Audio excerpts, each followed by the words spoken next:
پروردگار، اللہ تم میں سے ان لوگوں کو بھی جانتا ہے جو لوگوں کو منع کرتے ہیں اور اپنے بھائیوں سے کہتے ہیں کہ ہمارے پاس چلے آؤ،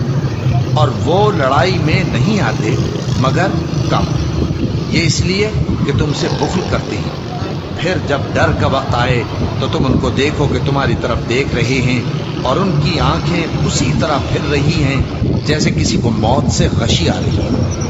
پھر جب خوف جاتا رہے تو تیز تیز زبانوں کے ساتھ تمہارے بارے میں باتیں کریں اور مال میں بخل کریں۔ یہ لوگ حقیقت میں ایمان لائے ہی نہ تھے، تو اللہ نے ان کے اعمال برباد کر دیے، اور یہ اللہ کو آسان تھا۔ یہ لوگ خوف کے سبب خیال کرتے ہیں کہ فوجیں نہیں گئیں، اور اگر لشکر آ جائیں تو تمنا کریں کہ کاش خانہ بدوشوں میں جا رہے ہیں، اور تمہاری خبر پوچھا کریں، اور اگر تمہارے درمیان ہوں تو لڑائی نہ کریں مگر کم۔ مسلمانوں، تم کو اللہ کے رسول کی پیروی کرنی بہتر ہے